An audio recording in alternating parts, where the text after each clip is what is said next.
everyone, Gaijin Goombah here, and welcome back to Yokai Watchers, where Japanese monster and media meet to unravel the origins of gaming and anime's coolest characters. So, ever since we started this series a few months ago, we've been getting request after request to talk about one of the greatest yokai waifus to ever hit the gaming stage, Tamamo no Mai from the Fate series, a franchise with lore more dense than a neutron star and a story as confusing as quantum mechanics. But that ain't gonna stop us from breaking down the folklore behind the Kami-turned superpower servant. And before anyone complains, because I know there's someone who's going to, yes, we had to censor her in the thumbnail. We've been having some problems with YouTube demonetizing our videos as of late. We really don't care that much about the money, but demonetized videos and videos that come after those have their searchability limited and throttled for weeks.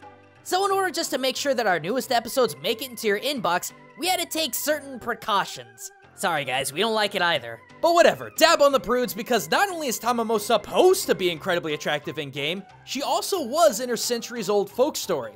But I'm getting ahead of myself. Who the heck is Tamamo no Mai? Well, according to the Fate series, a gaming franchise that's seen insane levels of global success, Tamamo no Mai started her existence as a big-shot kitsune kami, or basically an extremely powerful fox spirit of nature. In fact, according to the lore of this game, Tamamo was actually fragmented from the great kami matron herself, Amaterasu, golden goddess of the sun, created by a fairly complicated ritual called Bunrei or Wakemitama, which, despite being a part of this crazy fantasy franchise, is actually a real thing. In this process, a kami spirit is divided into two separate yet equal parts, and then usually that separate but same spirit is enshrined elsewhere. Think of the process as lighting a candle with an already burning candle, a transference of equal fire from one vessel to another. Or, better yet, think of the process of Bunrei like creating Harry Potter Horcruxes. Equal divisions of a soul into other locations and things. Just, instead of the ultimate evil, it's a really chill spirit. Anyway, after Tamamo no Mai was Bunrei'd from Amaterasu, she went from belittling humanity for their constant need of divine intervention to respecting their perseverance and grew curious of their capacity for traits alien to her, like this weird concept of love. So she decided to forsake her divinity and reincarnated as Mizukume living in Izumo. As a young woman, she was brilliant, beautiful, compassionate, the whole package, some would say. And her renown became so great that the Emperor of Japan of the time, Emperor Toba, invited her to act in his court. Of course, it wasn't much time after until she became Toba's consort. Life was good for Mizukume, but one day she discovered that she was starting to sport fox-like traits, small pointed ears, a tiny tail, and so on, reminders of her past life as a divine fox kami. But only shortly after finding a clever way to conceal her new traits, Mizukume, now given the name Tamamo no Mai, or Lady of Duckweed, found herself with another dilemma. The man she loved, Emperor Toba, became ill. Horribly ill. So ill, in fact, that no doctor in the court could deduce the problem. Thus, Toba sent away for his Onmyoji diviners, with his most powerful, Abe no Seme, coming to his side. Through divination, Abe no Seme discovered Tamamo no Mai's true identity, an animal fox spirit, and cast the blame of Emperor Toba's illness on her. Despite her protests, Tamamo was forced to flee with 80,000 of Toba's best men at her heels. For 3 days, she was pursued, finding comfort only in the packs of foxes that met her along the way, as she lamented her inhumanity. Holding on to hope, Tamamo hid in the fields of Natsuno, only to eventually be caught and killed by an enchanted arrow. But something strange happened. As her body fell, it transformed into the Sesshou Seki, or Killing Stone, a boulder inspirited by so much of her regret, sadness, and anger that it spewed a poison that killed any that came near it. But there was one brave soul that sought to bring peace to the spirit of Tamamo no Mai, a monk named Geno Shinsho. Upon discovering the Sesshou Seki, Geno pleaded with Tamamo's spirit to end her grudge and move on peacefully, to which Tamamo acquiesced. Afterwards, Geno then shattered the Killing Stone into several pieces that flew into 3 locations in Japan, which became fox spirits of their own. After her release, Tamamo no Mai reincarnated once more, vowing to never let her divinity cause problems ever again. By removing 8 of her 9 tails, she sealed away much of her power and once more attempted to seek a simple life of a loving human and hopefully a wife with someone that she could share her heart. From there, Tamamo no Mai enters into the Fate Grand Order story proper with the Grail Wars and bonds with some guy named Hakumo who has amnesia, then undergoes cryostasis, then becomes an AI. Yeah, kinda confusing, right? Like I said, plot like a neutron star. Well, a decent fantasy story to be certain, but unfortunately only a half-truth.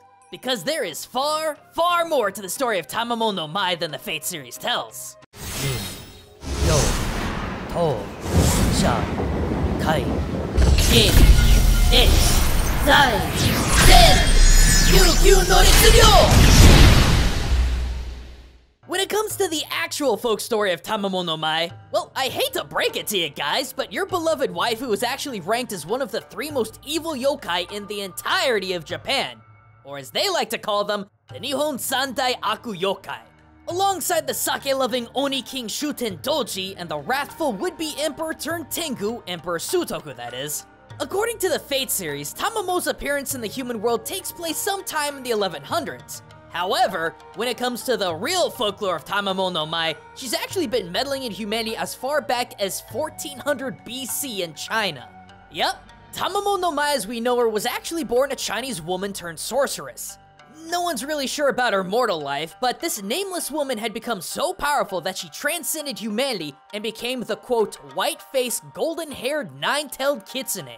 And for her, mystical power wasn't nearly enough. She wanted political power.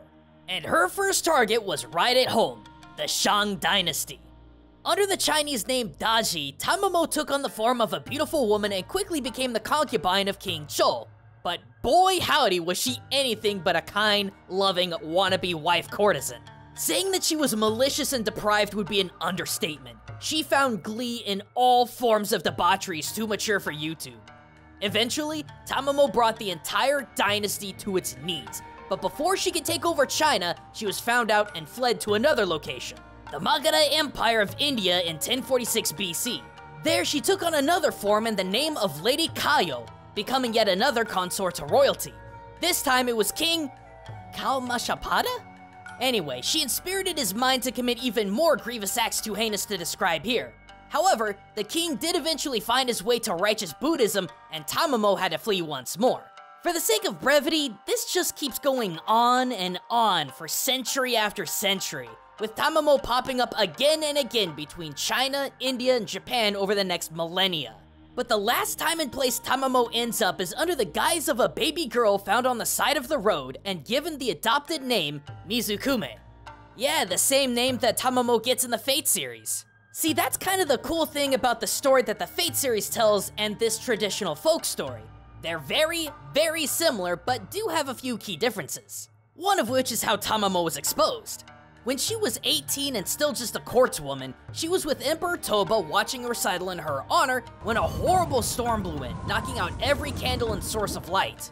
It was then when Tamamo began to irradiate a bright glow from her body, filling the entire room. Everyone believed that this was a sign that Mikuzune was of divine blood, and was then given her new name of Tamamo no Mai officially, and made the Emperor's consort. But just as the story said, not a moment after Tamamo became more to Toba than a courtswoman, then he fell deathly ill with his doctors unsure of how to treat him. Eventually, Toba summoned one of his great astronomer Onmyoji, who we think is Abe no Seme, and within his divination ability saw that Tamamo was slowly killing Emperor Toba with a curse so that she could claim his throne, as she had always wanted. To be certain, Toba's Onmyoji conducted a sacred spell called the Taizan Fukun no Sai, and had Tamamo participate. To her credit, her words and movements were precise and beautiful, but when she was about to finish the ceremony, her illusion stifled and her true form was starting to show. Knowing her true identity was revealed, Tamamo fled the palace with, yes, 80,000 of Toba's best men chasing her, led by 2 great warriors, Kazusa Nosuke and Miura Nosuke. For days, the army chased after Tamamo, whose illusionary magic got the best of them. But Kazusa and Miura weren't giving up. They were catching up to Tamamo, and she knew it. Tamamo came to the 2 men in a dream and begged for her life, but the 2 warriors weren't going to be so easily tricked. The very next day, they found her and put an end to her centuries of evil with an arrow in the neck and the flank. While this ended Tamamo's centuries of usurping and evil, the damage he dealt to the country and the courts was catastrophic. Not only did Tamamo finish the job of killing the now retired Emperor Toba, but she was also blamed for the death of his heir, Emperor Konoe. Because of this, a succession crisis tore Japan apart between the Taira and the Minamoto factions, eventually leading to the Genpei War. A 5-year conflict that would see the emperor removed from power and replaced by the shogun. So, yeah, the toppling of society as we know it, That sounds like a good reason to make her one of the Nihon Sandai Aku yokai. Well, that's pretty wild. And as you might expect, such an epic story has been told and retold countless times in countless ways all across Japan.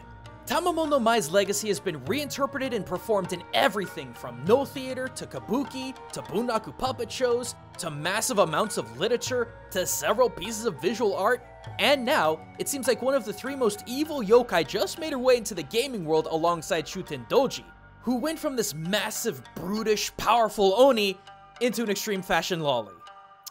My, how folklore evolves. But before you fanboys tie off your ropes to lynch us for calling your fox waifu the figurative spawn of Satan, in folklore, Tamamo no Mai does have her own redemption arc. It's just a tad different from Fate. In the folk story, Tamamo's spirit did possess and create the Sesshou Seki, or Killing Stone. Anything that came near it died from horrible poison. Even birds flying overhead died mid-air and fell to the ground. And yes, a monk named Geno Shinsho did come by the stone hearing it was possessed by Tamamo.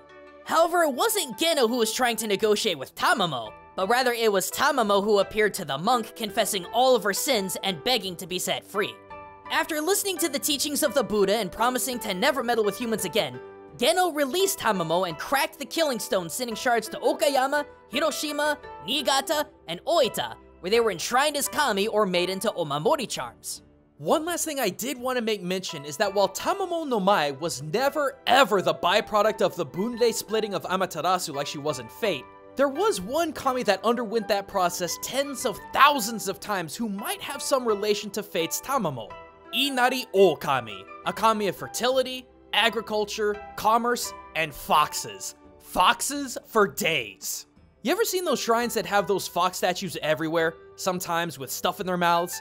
And more often than not, featuring rows upon rows of torii gates? Those are shrines to Inari, and they're freaking everywhere in Japan. Made possible by Shinto priests and priestesses performing the Bunrei ritual splitting up of Inari's spirit so it can occupy multiple locations. And hey, you want to know the ultimate interesting coincidence between Tamamo no Mai as a kitsune and Inari? In 1194, Emperor Toba, yes, that Emperor Toba, decreed that only the Fushimi Inari Shrine could perform any of the Bunrei ceremony. In fact, in this day and age, you can actually have this service done for a fee. As of 1990, the Fushimi Inari Shrine has done the Bunrei ceremony of Inari over 80,000 times for everyday people.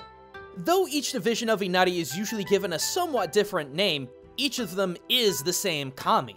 Makes sense then why Fate may have decided that their version of Tamamo no Mai, one of the best known kitsunes in history, would have some relation to another great kami of foxes and be a part of the same ceremony that made them so well known.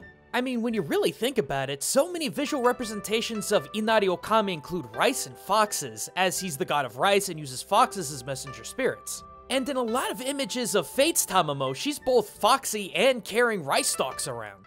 I don't know, there's a lot of speculation you can make. And like we mentioned, Tamamo isn't the only Nihon Sandai Aku yokai that the Fate franchise would take inspiration from. But that's for another video. Oh, one quick thing to announce. If you're interested, we've got some brand new weekly merch over at my new store. To celebrate today's episode, we got Tamamo no Mai stickers, shirts, and a whole lot more available right now. So if you want some Yokai Tamamo swag, check the description for a link to the shop. But either way guys, thanks for watching. If you enjoy learning about the folklore origins behind some of the greatest characters of anime and gaming, be sure to subscribe and keep an eye on your sub page to never miss out on our newest episodes. In the meantime, I gotta start working on the next Witch Ninja, and let's just say it's gonna be magic. But until next time everyone, this is Gaijin Goombah, signing